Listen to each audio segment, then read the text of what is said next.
I've played WWF Smackdown Just Bring It, and tell you the truth, my experience of revisiting this game was filled with so many peaks and troughs that it was genuinely difficult to tell whether or not I could recommend this game. And you're gonna have a listen to my opinions to figure out my conclusions on that matter. Firstly, on the gameplay front, the controls are extremely simple. Triangle to run, mash square to reverse, circle plus to do an Irish whip, or circle plus a directional button to do a grapple, X to attack physically.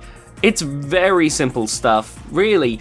Even though I hadn't played the game in a good few years, it was extremely easy for me to pick up and play, which on one hand is good, but it was also extremely easy for me to absolutely stomp the story mode. Like, I had little to no issues in absolutely wiping the floor with Steve Austin by fighting him as William Regal, which I felt like should have been just a little bit more challenging. I think maybe the fact that the gameplay is as simplistic as it is does take some of the skill level out of it, as opposed to some of the advances the gameplay would take in future games. When it comes to the presentation, while Just Bring It is a definite step up from the PS1 predecessors, it also feels like they barely scratched the surface of what the PS2 games would go on to offer. The models are okay, I guess, but again, get much better as time goes on. But so many of the animations just are clearly janky as hell, with them not being aligned properly. You see so many times where a wrestler will do that recycled lean on the ring ropes animation during story mode, but they're not even leaning on the ropes. Or I would be playing as Undertaker in Slobber Knocker to unlock Fred Durst, and Undertaker's chokeslam would have his hand clipping through people's heads, just completely misaligned. Or the fact that because so many of the animations are recycled in story mode, you would see people moving their lips, but because the cutscene has no dialogue for that character, it just looks like they're just murmuring to themselves, like they've gone crazy. Things I did like about the presentation were that, honestly, the menu is one of my favourite menus in wrestling game history. The eerie electrical hexagons, it's honestly such an iconic aesthetic for me that I genuinely love that. But outside of the menu's presentation, the game just has so many places where it falls short. The presentation is definitely a low light. In fact, when it comes to the game overall, there's several aspects of it that made me think for years that this game was meant to be a PS1 game but got brought over to the PS2 at the last moment. But looking at it now, I'm almost certain was a situation where the game just went through a similar crisis to WWE 2K15 or WWE 2K20, where the game company essentially had to start everything over from scratch, porting it over to the PS2, because there's some areas where you can tell that they had to try and cut a few corners just to get the game together, not only with the recycled animations that I mentioned before, but in areas like, say, triple moves, for instance, a section which actually sounds really cool. You get the double team moves that you see, but this was going to be one for 6-man tag teams. Unfortunately, there's only one move, and there is only ever one move as far as I can remember, so this section in Create a Moveset is entirely useless. Then there's the fact that the memory card file size is utterly monstrous. Listen, I understand this isn't as much of a problem anymore, unless you're someone who is as old as me, or you just bought your PS2 yesterday and haven't had the chance to get a third-party memory card that's bigger than the traditional 8 megabytes. But if you were someone like me as a kid who was saddled with the classic 8 megabyte Sony PlayStation 2 memory card, and then you found out that WWF Smackdown Just Bring It was going to take over half of that, well, that was certainly a kick in the teeth. Hell, you could only make 12 wrestlers. I don't understand how this game can take up so much memory card space. It's clearly unoptimized to all hell, because I don't think that there was a single wrestling game on the PS2 that came even close to that.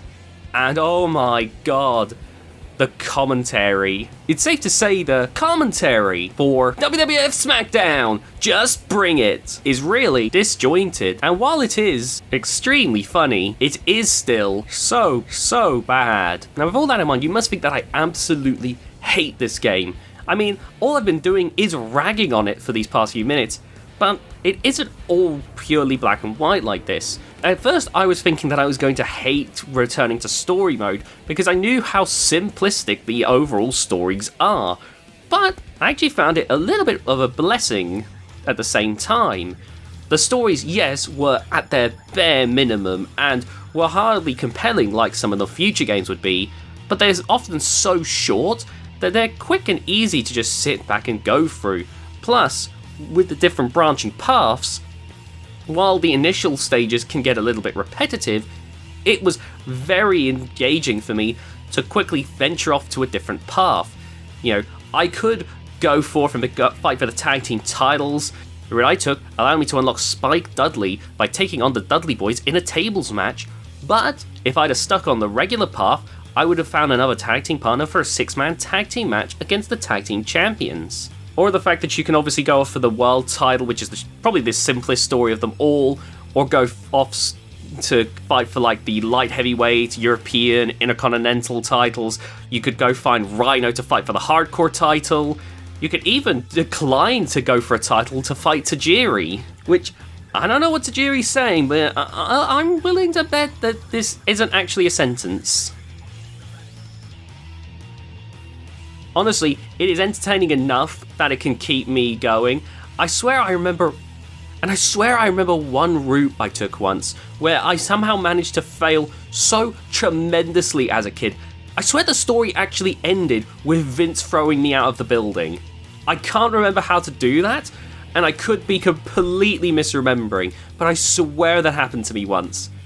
Safe to say that the story mode, whilst basic, like it's down to the bones, there is enough entertainment value there that I still had a good deal of fun with it. Stuff like the Slobber Knocker mode is a lot of fun, and while the Royal Rumble mode is far too easy to get eliminated from, the fact that you can very quickly and easily get back into the game, you know, once the HUD has updated so your wrestler that you were just playing as gets replaced with another wrestler, you can quickly select a new wrestler with the select button, makes it so that the frustrations of getting eliminated quickly are very quickly balanced out because you just have to wait like 2 minutes before you're back in the action again. It's only more in matches like, say, a steel cage match that I feel that things don't quite feel that great. It's clear that some of these matches are just carried over from how they were in the PS1 titles, which were fine back in the PS1 titles, but were clearly beginning to show their age on the PS2. You had the Creator Wrestler mode, which I honestly had expected to be awful, given how so many parts of the gameplay seem to be at its bare essentials. But honestly, I actually didn't have a hard time with the gameplay there.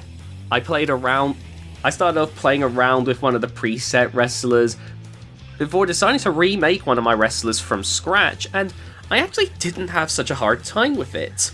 There was enough stuff here that you can absolutely go a little wild and create a few fun and varied options.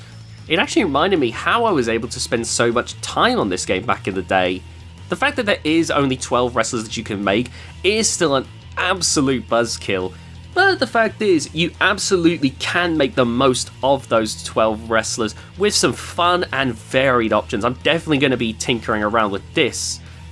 As someone who loves making custom wrestlers, I can see myself going back and tinkering with this. Plus, fun fact, there's a very quick and easy way to make your custom wrestlers overpowered. Just go to the attributes, go to auto settings, X, triangle, XX, and you get to select to have average stat, and you haven't spent any points, which you can then use those to just max out every single stat on your character, making them completely OP. A lot of fun, honestly. So overall, with the fact that the gameplay is easy enough to get into, the fact that the Creator Wrestler is at least good enough to keep me interested, and the story mode, while extremely basic, has got enough going on to keep me entertained, this, at least for me, is a bit of a guilty pleasure. However, is it a game that I can personally recommend to you? Not necessarily. Honestly, with Smackdown, Shut Your Mouth, and Here Comes the Pain, it's kind of difficult to go and tell you that you should seriously give this game your time unless you're really into that era of wrestling games. The game is stripped back in so many departments in comparison to so many of the offerings that you can get on the PlayStation 2 that I find it difficult to separate the part of myself that played this game for hours upon hours upon hours back in the day, versus the reality that I don't think as many of you would have such a fun time if you yourselves were playing it for the very first time. So overall, I can't say that I recommend this, just because I don't think for first-time players you're gonna get the same enjoyment as I do, or levels of forgiveness that I give to the game. Overall though, I will say that I still had a positive enough time with the game that I probably will still revisit it every so often, and I'll probably end up filling those 12 creator wrestler slots by the time this video goes public. It's just the way I am. If you enjoyed this video, please remember to like and subscribe. If you could also share this video with your friends, that would be massively appreciated. Thank you so much for watching DUOMINUS. Feel free to leave in the comments whether you agree or disagree. Do you think I'm being too harsh on this game? Or do you think I'm just not being harsh enough? Do you think this game absolutely sucks and that my nostalgia is clouding how terrible this game is? Or do you think that I need to give this game a fairer chance, that I'm thinking too much about what other people may feel about the experience, and that the game's actually a diamond in the rough? Let me know in the comment section down below what you think, because I'd love to hear some discussions on this old PS2 wrestling experience. With that all being said, I'll see you all next time.